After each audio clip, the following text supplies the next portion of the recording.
Hi all, welcome to calculus learning. അപ്പോൾ നമ്മൾ കഴിഞ്ഞ ഒരു വീഡിയോയിൽ റിയൽ അനാലിസിസ് 2ൻ്റെ സിലബസ് ഡിസ്കസ് ചെയ്തിരുന്നു. അപ്പോൾ ഈ ഒരു വീഡിയോയിൽ നമ്മൾ ചെയ്യാൻ പോകുന്നത് 6ാമത്തെ സെമ്മിലെ കോംപ്ലക്സ് അനാലിസിസിലെ സിലബസിൻ്റെ ഒരു ഡിസ്കഷനാണ്.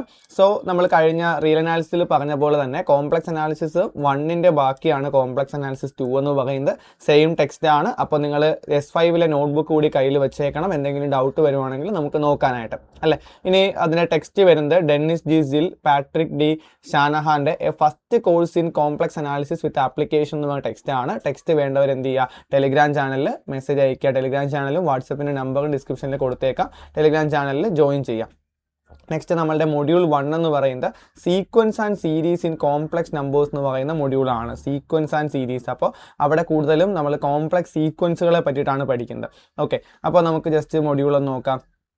Sequence and series of complex numbers പഠിക്കണം, അവരുടെ കൺവേർജൻസ് പഠിക്കണം. ഈ സീക്വൻസ് എന്താണെന്നൊക്കെ ശരിക്കും നിങ്ങൾ റിയൽ അനാലിസിസിൽ പഠിച്ചു. അപ്പോൾ നിങ്ങൾക്ക് വലിയ ബുദ്ധിമുട്ടുണ്ടാകത്തില്ല. കൺവേർജൻസ് എന്താണെന്നൊക്കെ നിങ്ങൾക്ക് അറിയാമായിരിക്കുമല്ലോ. പിന്നെ അതിൻ്റെ power series representation of A complex function, അത് വളരെ ഇമ്പോർട്ടൻ്റ് ആണ് കേട്ടോ. പിന്നെ കോംപ്ലക്സിൻ്റെ പേപ്പറിൻ്റെ ഒരു പ്രത്യേകത ഭയങ്കര കണ്ടിന്യൂറ്റി ഉള്ള മൊഡ്യൂൾസ് ആണ്. അതായത് മൊഡ്യൂൾ 1 പഠിച്ചാലേ മൊഡ്യൂൾ 2 പഠിക്കാൻ പറ്റും. അങ്ങനെ നല്ല കണ്ടിന്യൂറ്റി ഉണ്ട്.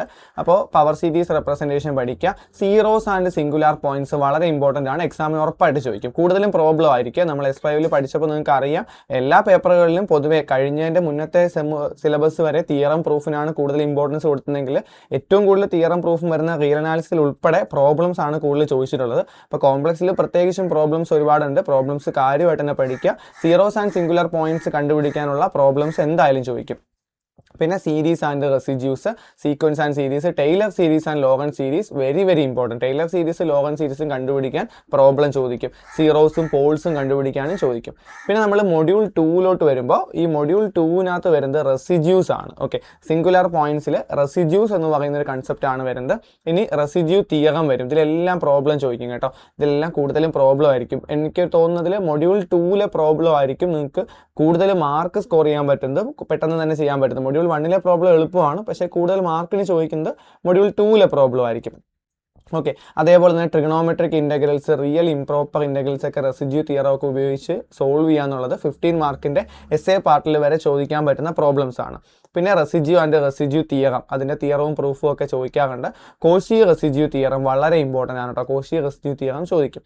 പിന്നെ some consequences of residue theorem, evaluation of real trigonometric integrals of the form, ഇതെല്ലാം പ്രോബ്ലം ആണ്. ഇതൊക്കെ പ്രോബ്ലം ആയിട്ട് നിങ്ങൾക്ക് എക്സാമിന് ചോദിക്കാറുണ്ട്.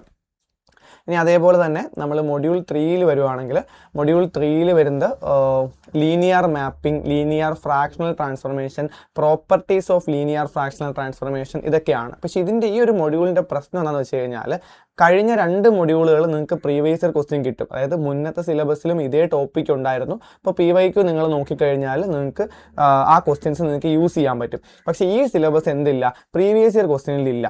Linear mapping, translations, rotations, magnifications, linear mapping, conformal mapping, ഇതൊന്നും നമ്മൾ മുന്നത്തെ S6ൽ ഇല്ലായിരുന്നു. ഈ ഫുൾ മൊഡ്യൂൾ മുന്നത്തെ S6ൻ്റെ സിലബസിൽ ഇല്ലായിരുന്നു. അപ്പോൾ PYQ കിട്ടാൻ പാടാണ്. Still PYQ കിട്ടായികയൊന്നുമില്ല. നമുക്ക് കേരള യൂണിവേഴ്സിറ്റിയിലെ പ്രീവിയസ് ഇയർ ക്വസ്റ്റ്യനിലാണ് ഇല്ലാത്തത്. പക്ഷെ നമ്മളുടെ കേരള യൂണിവേഴ്സിറ്റി അഫിലിയേറ്റഡ് കോളേജ് ആയിട്ടുള്ള മാർ ഇവാനിയൂസിലൊക്കെ ഈ സിലബസ് ഉണ്ടായിട്ടുണ്ട്. ഓക്കെ, മാർ ഇവാനിയൂസിലെ ഒക്കെ പ്രീവിയസ് ഇയർ ക്വസ്റ്റ്യൻ നമ്മൾ കളക്ട് ചെയ്യും. അപ്പോൾ ആ പ്രീവിയസ് ഇയർ ക്വസ്റ്റ്യൻസ് ഒക്കെ യൂസ് ചെയ്തിട്ട് നിങ്ങൾക്ക് എന്ത് ചെയ്യാം, നിങ്ങൾക്ക് ആ ക്വസ്റ്റ്യൻസ് പഠിക്കാൻ പറ്റും. അപ്പോൾ നമ്മുടെ ക്ലാസ്സിൽ ജോയിൻ ചെയ്യുന്നവർക്ക് നമ്മൾ ഉറപ്പായിട്ടും PYQ കൂടി ലഭ്യമാക്കി തന്നെ പോകും. മാർ ഇവാനിയൂസിലെ ക്വസ്റ്റ്യൻ പേപ്പർ എടുത്തിട്ട് നമ്മൾ ഇതേ സിലബസിലെ ക്വസ്റ്റ്യൻസ് വർക്കൗട്ട് ചെയ്യും. അപ്പോൾ എന്ത് തന്നെ ആയാലും ഈ സിലബസിൽ നമ്മളുടെ കേരള യൂണിവേഴ്സിറ്റിയുടെ പ്രീവിയസ് ഇയർ ക്വസ്റ്റ്യൻസ് ലഭിക്കാൻ പറ്റത്തില്ല. കാരണം ഈ സിലബസ് മുന്നേ ഉണ്ടായിട്ടില്ല. ഓക്കെ, ബാക്കി യൂണിവേഴ്സിറ്റികളിൽ ഉണ്ടോ എന്ന് എനിക്ക് അറിയത്തില്ല. അത് ജസ്റ്റ് ഒന്ന് നോക്കേണ്ടതാണ്. സോ എന്തായാലും ഈ സിലബസിലും ഈ പേപ്പറിലും കൂടുതലും മൊഡ്യൂളിലും കൂടുതലും പ്രോബ്ലംസ് തന്നെയാണ് ചോദിക്കുന്നത്. ജസ്റ്റ് ചെറിയ ചെറിയ തിയറംസും കൂടുതലും പ്രോബ്ലം ഓറിയൻറ്റഡ് ആയിട്ടാണ് നമ്മുടെ ഈ സെമ്മിലെ കോംപ്ലക്സ് അനാലിസിസ് പോകുന്നത്.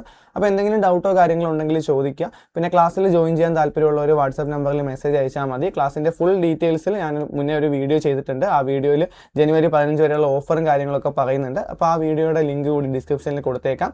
Thank you for watching calculus learning.